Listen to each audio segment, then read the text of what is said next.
It's episode 635 of the Locked On Rangers podcast. On today's show, I am finishing my re-rank of the top 30 Rangers prospects, including some switches up in the top 5. All that and more on this episode of Locked On Rangers. Let's get into it.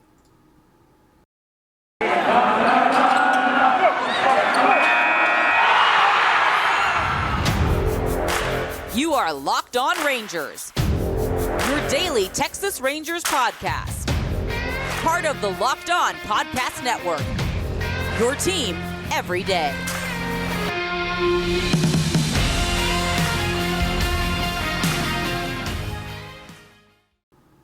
You are Locked On the Texas Rangers. I'm Bryce Patrick, a criminally addicted Texas Rangers fan since 2010, founder and host for all 4 seasons of this Locked On Rangers podcast. It's Friday, July 15th. Your Rangers are some record. I don't know, because I am not a mind reader or future predictor. I am recording this on Tuesday night. I am out of town celebrating my brother and some friends, their 30th birthday this weekend in Atlanta. So I will not be here. So I am pre-recording 4 episodes in one day, all on Tuesday. Thank you all so much for making Locked On Rangers your first listen every single day. You can follow me, if you're not already, on Twitter at Bryce Patrick. You can follow the show at Locked On Rangers, where you can please, maybe you've already hit this by the time this episode's coming out, which would be awesome. But as of right now, we are 18 away from 1,000 subscribers on YouTube. In case you don't know why I'm making this a big deal, YouTube starts paying me. Actual YouTube will start paying me at 1,000 subscribers. So if you like me, you want me to get bigger checks, then please hit that subscribe button, and I would greatly appreciate it if you haven't done so already. On today's episode, I am re-ranking my mid-season top 30 prospects, the highs, lows, who has risen, who has fallen off a cliff, and who has skyrocketed themselves into a much better position. First, I want to go through who is in my top 15 at the start of the season. I'm going to run through this real quick. Number 1, Josh Jung. Number 2, Jack Leiter. Number 3, Winn. Number 4, Ezequiel Duran. Number 5, Owen White. 6, Justin Foscue. 7, Evan Carter. 8, Joshua H. Smith. 9, Luisangel Acuna. And 10, Dustin Harris. I was going all the way to 15. 11, Maximo Acosta. 12, Trevor Hauver. 13, Ronnie Enriquez. No longer here. Thank you, Minnesota Twins. 14, we had AJ Lexi, and 15, we had Zach Kent. Now, let's start all the way at 15. We have a couple of left-handed pitchers right here in a row who I think I probably swapped up where they should be last time. They're both pretty close. They're both having pretty solid season. At number 15, we have left-handed pitcher Cody Bradford, the Alito kid out of Baylor, the Rangers' 6th-round pick in the 2019 draft. Was probably going to be a first-round pick before he had shoulder surgery that pretty much ended his junior year before it started. Had a 4.91 ERA in just 3 games. Only went 7 1/3 innings before he had that surgery. This year, he has been in Frisco, made his Frisco debut last year, and has been, outside of a couple of blow-up starts, really solid for Texas in that Frisco rotation. The rotation has had some real bugaboos, some guys who haven't quite lived up to expectation. He hasn't been the best starter. I'd say, honestly, he's been, until Owen White got there, was pretty much the second best starter. The best starter in Frisco for the season is already bumped up a level. But for the most part, outside of 2 really bad blow-up starts, one of which happened against the Northwest Arkansas Naturals on April 22nd. He went 2 1/3 innings, allowed 10 runs. All of those were earned, a couple of home runs and 4 walks in 2 1/3 innings. Not a great outing for him in that one. And then went 4 2/3 innings, allowed 7 runs. All of those were earned in a pair of home runs against the Arkansas Travelers on the road. But he's just coming off a 6-inning start, his longest of the season, a shutout, not a complete shutout, but he did now not allow a single run, only struck out 3, but was very efficient, didn't walk anybody in that one, and he only needed 69 pitches to go 6 innings. Really solid work from him. He also has had a 10 strikeout game. Now, granted, the runs he allowed were quite a few in that one. 5 innings, 4 runs in that one, only walked 1, but a pair of home runs. Has been bit by that home run ball a little bit this year. But overall, a 5.85 ERA. Those big blow-up outings really skew those numbers in a bad way for him. But, they're part of it. He's allowed 1.5 home runs per 9, only 2.6 walks per 9, and a little under 9 strikeouts per 9, 64 and 2/3 innings, 5.85 ERA, and 62 strikeouts. Overall, pretty solid for him. Couple of bad starts, couple of good starts.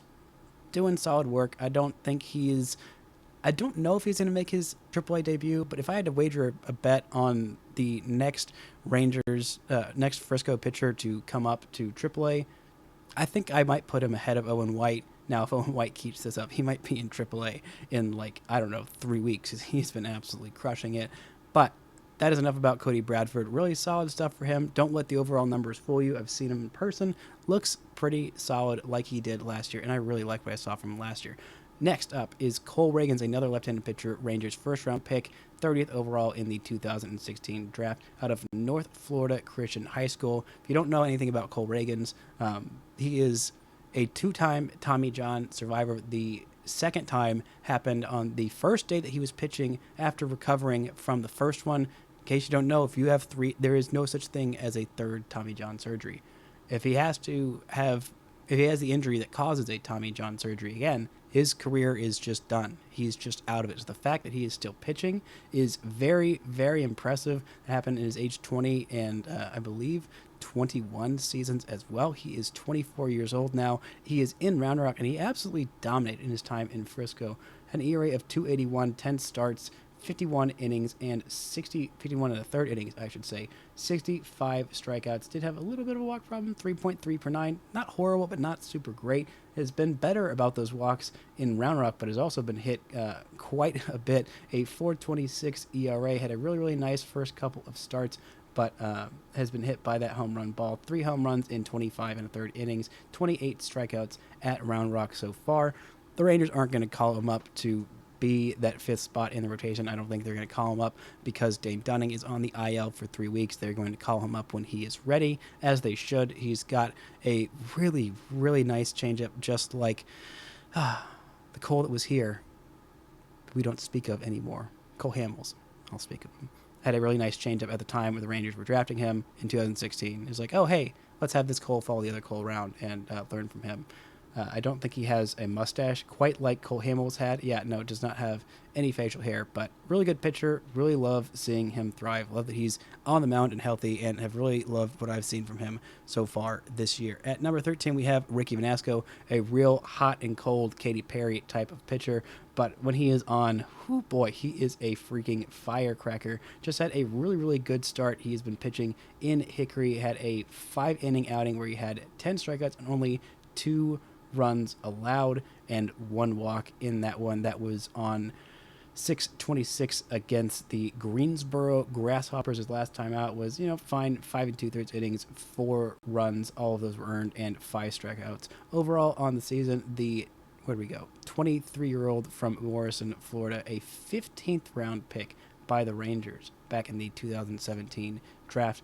His overall numbers aren't super pretty. At this point, he's about league average, age 23 at high A, a 5.16 ERA, 52 and a third innings, 7 home runs, 28 walks, and 65 strikeouts, just 1.2 homers per 9, little under 5 walks per 9. That has always been his bugaboo in 4 seasons at the minor league level. He has 4.7 walks per 9 and 12 strikeouts per 9. One of the best, if not the best, fastball in the minor leagues for this Rangers system. Coming up, I'm going to take a quick break. We're going to get to these guys. I went a little long on both of those first guys. It bodes well because it's only going to get longer as we talk about these guys higher up in this Rangers system. We're going to get into those guys. But first, this episode is brought to you by Blue Nile. Whether ready to pop the question or you're celebrating a milestone moment, find jewelry as unique as her with the modern convenience of online shopping at BlueNile.com. Blue Nile has simple online tools that help you choose the diamond shape, size, and clarity, as well as setting style. Blue Nile's bench jewelers will then handcraft her perfect engagement ring.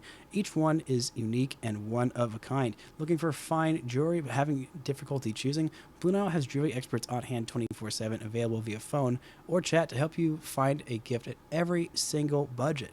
Make your moment sparkle with jewelry from BlueNile.com. And Locked On Rangers listeners will get $50 off purchases of $500 or more. This podcast exclusive includes engagement. So use code Locked On. That's code Locked On. Plus, every order is insured, ships free, and arrives in discreet packaging that won't give away what's inside. Shop stress-free and find your forever piece. Go to BlueNile.com today. Now, these next two are very similar profiles. They're both left field / DH at one point. One of these guys was listed as a second baseman. That is not a thing anymore. At number 12, we have Trevor Hauver, part of the Joey Gallo trade. Very similar profile, pretty much just left field / a little bit of right field / they're really just a DH guy. He was the Yankees' third-round pick out of Arizona State, and this year he's been at Hickory. He's a little bit older than the league, same with Aaron Zavala. Both of them have showed really, really impressive plate appearances, approach. They have walked a crap ton, 52 walks for him in 62 games, 270 plate appearances, and does have 8 home runs. Started to show that power a little bit more. Both these guys, I wanted to see a little bit more power, a little bit more aggressiveness. We both know that they were more advanced than the guys in this league. And I'm talking about them both as the same because they've had pretty similar seasons. Now, the reason why I put Aaron Zavala a little bit ahead of him, it's a little bit transparent, but I was able to see some highlights of him. I did not see many highlights of Trevor Hauver, but Zavala had this game where he had a pair of home runs that he just absolutely mashed. Like, it looked like, I swear to God, 700 feet. Like, he just absolutely crushed the crap out of him so far in 69 games for Zavala, the Rangers' second-round pick from last year. He has 321 plate appearances at this point, 8 home runs, 2 triples, 9 doubles, and on base of 427, slugging 419, 62 walks to 65 strikeouts. The walk-to-strikeout rate is a little bit better for him. Honestly, both these guys have pretty much done what they've done in high A. I think Zavala is probably going to get the nod and the bump to Frisco at this mid-season. You're not learning a whole lot from either of these guys at this level, so I say just bump them on up. At number 10, we have Justin Foscue falling just a little bit, but I don't want that to reflect on Justin Foscue being bad. That is just a product of this system, and everybody in this top 10 just putting up some, well, outside of a couple of guys in this top 10. But for the most part, the top 10 has been absolutely fantastic. The Rangers' first-round pick, 14th overall in the 2020 draft, out of Mississippi State. Went to high school in Huntsville, Alabama. He kind of sold out for power a little bit last year. I was a little concerned when he got that bump to Frisco and really struggled to 704 OPS. Looked like he was selling out too much for power. Had those 14 home runs in 33 games at Hickory. So far, I've seen him. He was a guy who did not have that much power, is going to be a second baseman, only a second baseman, but had an advanced approach, did not strike out a whole lot, walked at a good rate, and made solid contact. It seemed like he was a little bit destined to go the Rougned Odor route. Watched him this year. He has changed his approach, has not gotten as home run happy, but when he gets a fastball he can handle, that dude can hit it a country mile. 4 home runs for him this year in 50 games, but 19 doubles. That is much more of the kind of power that I'm expecting to see from him. An 814 OPS, a 367 on base, 26 walks to 39 strikeouts. That's the guy that I wanted to see. That's the guy that I was thinking the Rangers had got. I did not really trust that random bout of power. Maybe he develops it a little bit more as he comes on, but again, him being a more advanced approach kind of guy, looked fine at second base defensively, just fine. That's where he's going to be. He's not going anywhere else. I don't think they're put him in left field, but I think it's a big leaguer. I don't know if he's necessarily a starter, but I like what I've seen from him. At number 9, we have Dustin Harris, who is going to be in the Futures game. He's been putting up some pretty impressive numbers, been playing left field and DH. Pretty much only does have one game as a first baseman. I do think that's his long-term home. Like I said earlier this week, him in the outfield has been a bit of a journey, not a great one. He has taken some very circuitous, feels like the way to put it. He's just not been good. He's not been good in the outfield. He's got a pretty big arm. He's made a couple of decent plays, but his jumps aren't quite there. Doesn't have, a lot of experience in the outfield, but the Rangers are committed to playing him in the outfield because, it looks like left field is pretty much his spot if long term. Because right now, we've seen what Leo Taveras has done over the past since he's been called back up this year, he has looked very, very impressive. Again, another nice night in a disgusting night on Tuesday, a disgusting 12-inning loss. But Lily DeVeris looked great then. He looked great on Monday. He had 4 doubles in a 2-game span and is looking very much the part as the Rangers' everyday center field. They also have Adolis Garcia in right field.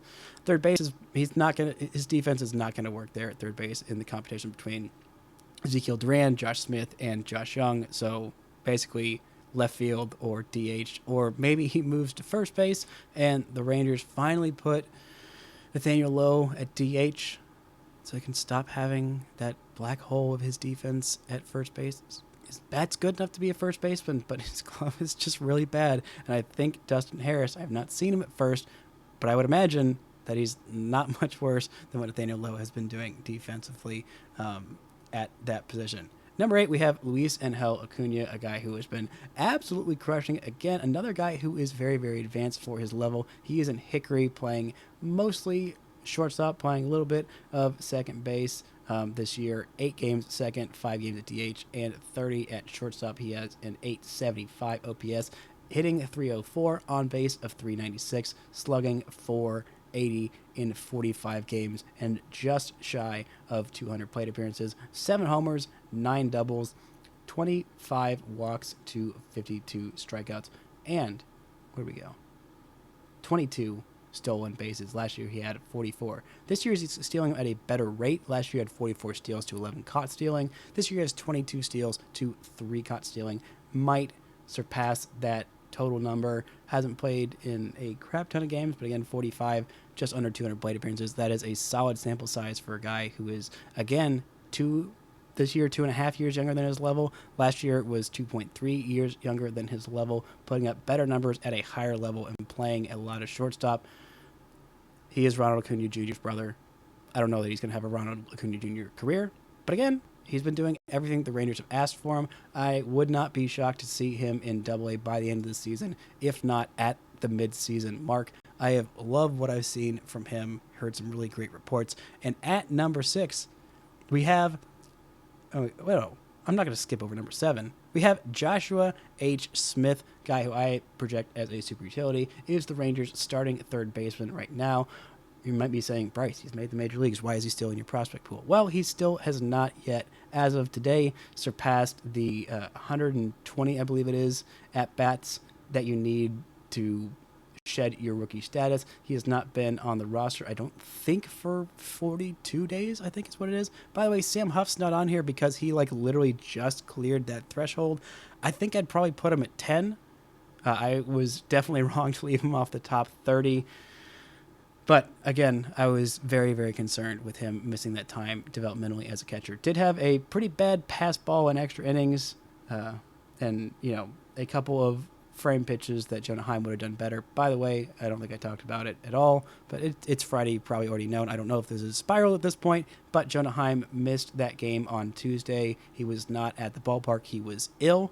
I don't think it's going to be an IL stint, but again, this is Tuesday night, and this literally just happened. So by this point, who knows? Sam Huff is back up and probably going to play a little bit. By the way, Mabriz Valori is also not on this list because he has also surpassed his rookie eligibility, not with the Rangers, but he's been in the big leagues several stints before this at this point. But Josh H. Smith is my number 7 Rangers prospect. Would like to see him hit for a little bit more power. Does have his first career major league home run, was an inside the Parker, 270 feet. Did have another double on, I believe, Tuesday night. So again, like to see that power number go up, but he is there for his on base of 375 at this point. 12 walks to 12 strikeouts, 2 stolen bases to 1 caught stealing. Really solid work at third base. Still getting better. Still hasn't played there a whole lot, but I kind of see him as Ben Zobrist kind of like that. I don't necessarily think he's going to be an all-star at any point, but I'm not going to put it past him. He's got really great on base. Just the future of baseball. Guy who plays a bunch of different positions and has a really, really high on base. Would like to see him hit for more power. If he does, then I do think he's an everyday regular, super utility kind of guy. But he's going to be squarely in that competition for everyday third baseman next year. It's pretty much going to be his job to lose between him, Ezequiel Duran, and Josh Jung once he gets healthy. By the way, coming up when I talk about Josh Jung, there is a little bit of an update. Coming up, I'm going to talk about the top 6, a new number 6.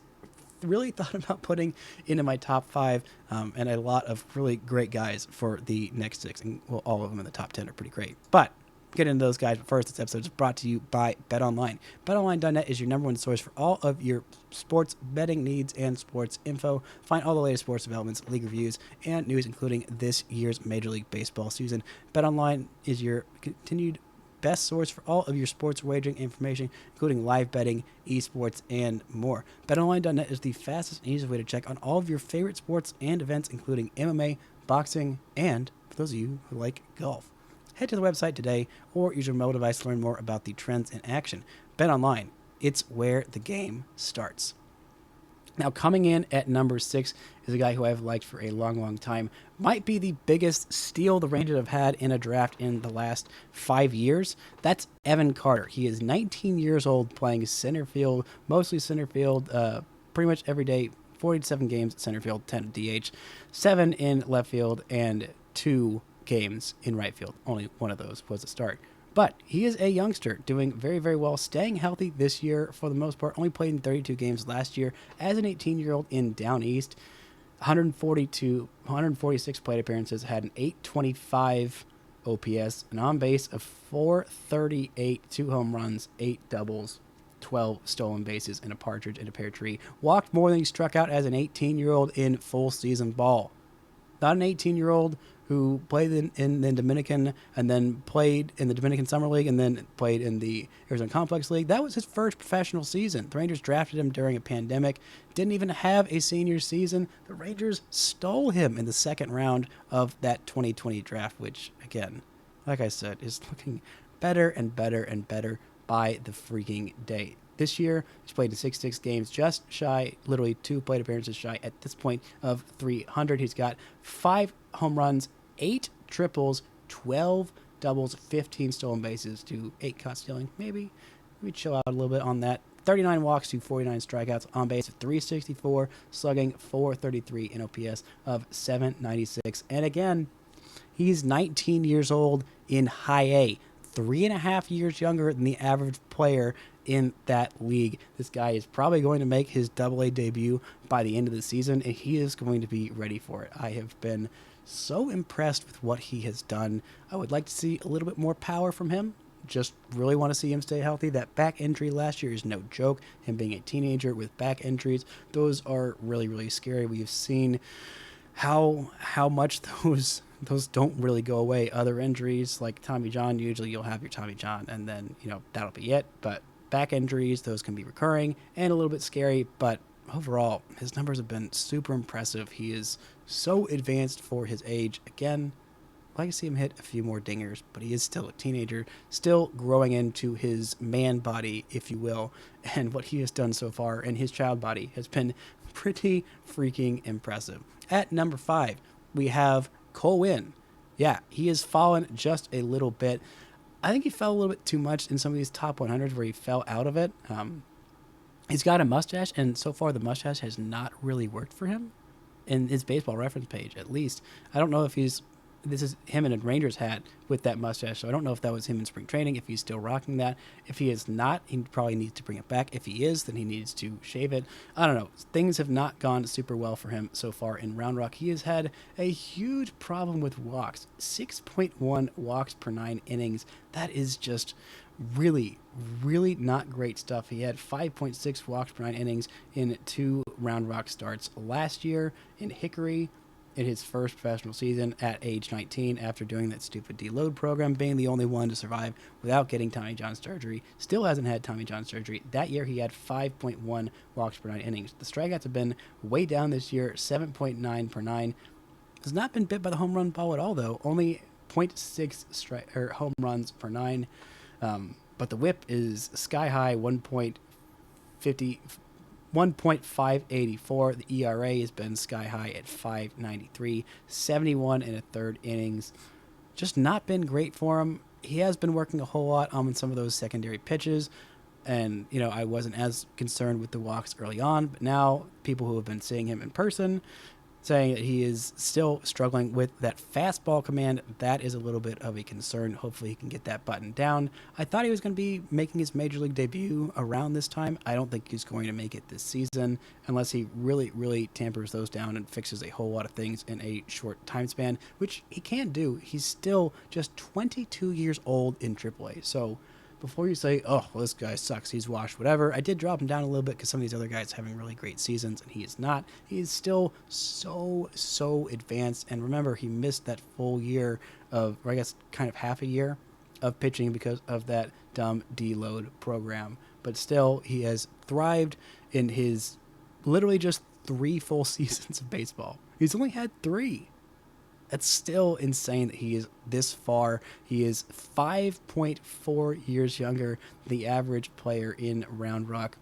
Still way ahead of schedule. Would like to see him cut out those stupid walks, get back to the strikeouts, but if he is able to have better command of some of his secondary stuff, the curveball is pretty darn good. The changeup and slider, still a little bit of a work in progress, but I think honestly, the fastball is really good. If he can get, there is a potential for 4+ pitches. I don't necessarily know that the changeup is going to quite get there, but if it's at least, 1 to 2+ pitches and 2 at least average pitches, that is a really good starter, a number 3 starter. I do think he still has that in him. The pie in the sky ceiling is he's a number 2 starter. I don't quite think he gets there, but I think number 3 or number 4, solid rotation piece to eat up innings and be consistent for years and years to come. I think that is still most definitely in his future. The speed's been a bit of a setback, but again, remember, he is still so young and still far ahead of schedule, even if he's not quite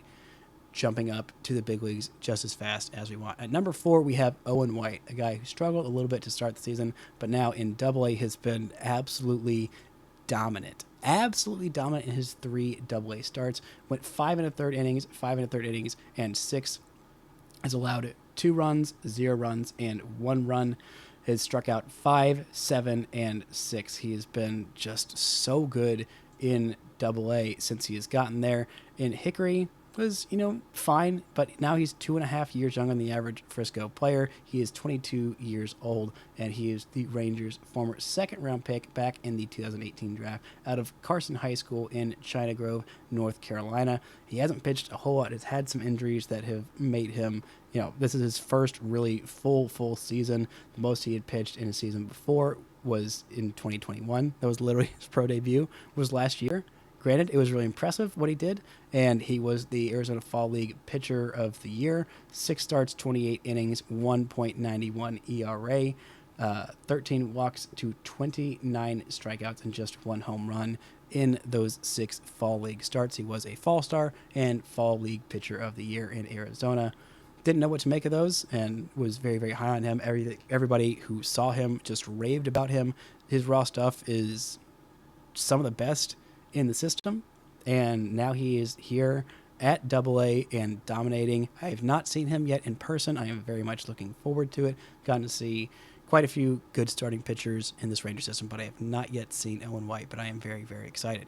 Number 3, we have Ezequiel Duran. That's right, he is all the way up to number 3. He has made his big league debut. He is now in AAA, and he hit another home run tonight. I believe that will be his 3rd. Right now in Round Rock, these are his numbers that are there right now. 12 games, 57 plate appearances, on base of 281, slugging 404. That's a 685 OPS. But in Frisco, that was where he made his money this year. Exactly 200 plate appearances in 45 games, 24 doubles, 7 home runs, 7 walks to just 2 caught stealing, 14 walks to 36 strikeouts. At the big league level, had a 717 OPS in just 16 games, 64 plate appearances, had a pair of home runs, had a big 3-run triple that ended up winning the Rangers a game in Detroit, had 3 doubles as well. Played some really solid, heady defense at third base. Still pretty new to it, playing a little bit of the outfield is why he was sent to AAA. Granted, I think that, I would like to see him stay at the big league level, but he's played 6 games in center field so far. I think he's going to play a whole lot more of the outfield when he comes back. It's not an if, it is a when he comes back. 6 games in center field, all at AAA. His first professional action in the outfield. He has also played 5 games at shortstop and 2 games at third base. So far at AA. I don't know why they're playing him so much at shortstop. He needs more reps at third base and at center field / left field / right field. Really love his bat. Very advanced. Lot of raw pop in there. I think he's an everyday big leaguer. At what position? I don't quite know. I think he might end up being the Rangers' everyday third baseman next year. It's going to be a heck of a battle with him and Josh Jung. I think Jung's offensive ceiling is decently higher. I think his on base and batting average are a little bit better. I think Ezequiel Duran's raw pop is just a little bit better. But overall, offensively, I think Josh Jung is going to commit. Going to bring a whole lot more to the table. Defensively, Zeke Duran, we've seen what he can do. We've seen his big arm and his big personality. I do think both of them are big league regulars. Just depends on what position they're going to be at. But both those guys are really darn good. At number 2, we have Jack Leiter, who was 20th in Baseball Prospectus's preseason top 100, made it all the way up to, I believe, 18 in MLB Pipeline's top 100 at the beginning of the season. He is still somewhere, I believe, in the teens in their mid-season re-rack, if you will. He has had a very, very up and down season, but again, the raw stuff is just so freaking impressive. Right now, he's got a 6.30 ERA coming off a really, really bad start after missing a start, skipping it for normal arm fatigue. But when you see him in person, you see the raw stuff, the fastball, the curveball. Didn't even really need to use the other pitches in college, but he is needing to use them a whole lot more now in the slider and changeup. Some people think the slider could eventually become better than the changeup, or than the curveball is right now. Right now, the curveball is a little bit better. But he's had some real struggles with commanding those off-speed, those breaking pitches, and when he's not commanding them, he is susceptible. The fastball is really darn good. 60 grade, I'd say-ish right now, with potential to be 70 grade. But even when AA guys know all you've got is your fastball, all you can locate in the zone is your fastball, they can sit on it and square up, and no matter how good it is, they can knock it out of the ballpark. That is what's happened to him a little bit this year. 5.4 walks per 9. I was a little concerned about the walks last year. 3.7 walks per 9 at Vandy. That was the one bugaboo for him. Had just a little bit more hits per 9 than walks per 9 last year. Vandy 3.9 hits per 9, 3.7 walks per 9. Still 11.2 strikeouts per 9. His stuff is still just absolutely disgusting. And when he's on, he is one of the best pitchers in minor league baseball. Still a little bit more of a learning season for him than I think most people expected.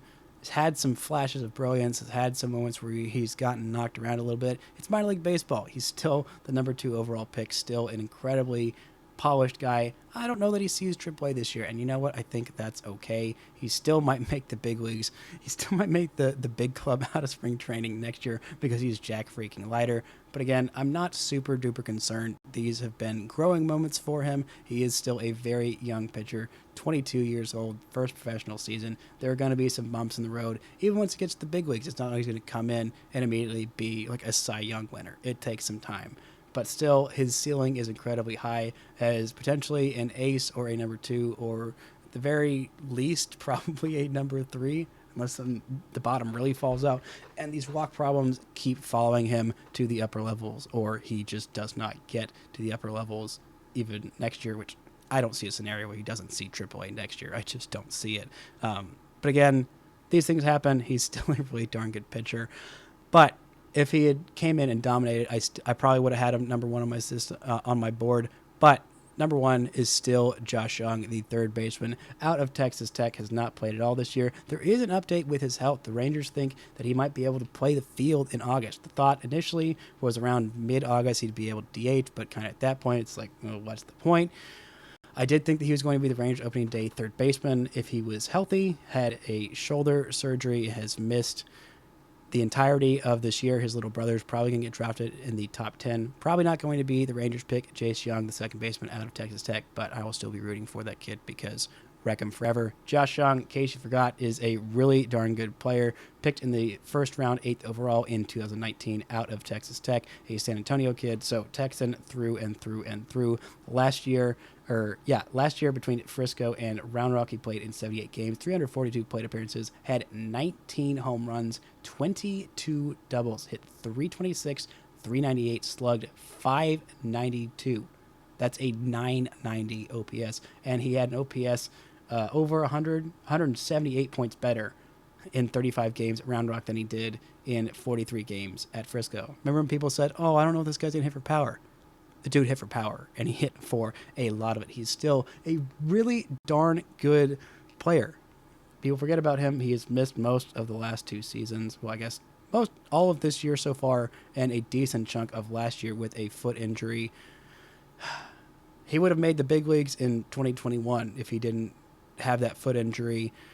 The Rangers had Charlie Culberson and Brock Holt there as their third baseman because they knew Josh Jung was coming. Foot injury slowed him down, and despite a fantastic run, I kind of thought they might give him a little bit of a chance with how well he dominated at the end of the season. Just a little bit of a cup of coffee, but they didn't. That's fine. Still going to have to wait till at the earliest this year to make his major league debut. I really think once he's healthy, you just call him up to the big leagues, put him at third base, and say, all right, job's yours. Let's see what you can do. But he's going to have a healthy, decently long injury rehab, but encouraging news, seeming like he is going to be able to play the field maybe in August. I believe already at this point he is swinging the bat, not doing live batting practice in the Arizona Complex League, but he is swinging a bat already. That is good news. It is still early to mid-July. That is a little bit ahead of schedule, so encouraging stuff for him. I really love his ceiling. I do think he's a potential all-star if he reaches his potential.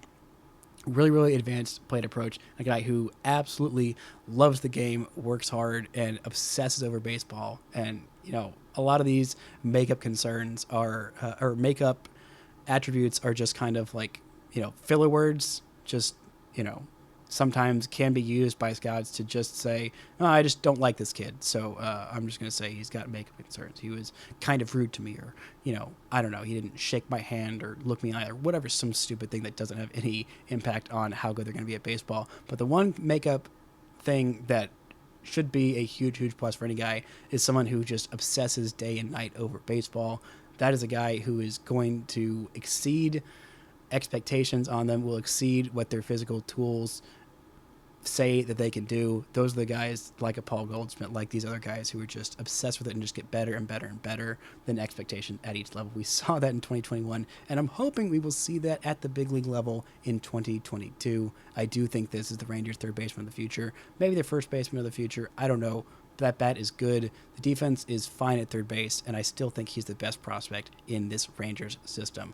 That's going to do it for this week's editions of Locked On Rangers. Who didn't check out earlier this week has been all prospects. On Wednesday, I talked about the Rangers draft with Lindsey Crosby of Locked On MLB Prospects. By the way, he's going live on Sunday night to get all kinds of draft coverage. If you didn't check out the first half of my top 30 prospect re-ranks, if you want to just check out the good guys, I understand. But there are a lot of really young, exciting guys in that bottom 15 of my top 30. Still all good prospects there, and really shows the depth of this Rangers system. Thank y'all so much for listening this week. If you're not already, please hit that subscribe button. Hopefully by the time I come back from Atlanta, I will have 1,000 subscribers on this YouTube channel. Appreciate every single one of y'all for listening, and until next time, don't forget to enjoy baseball.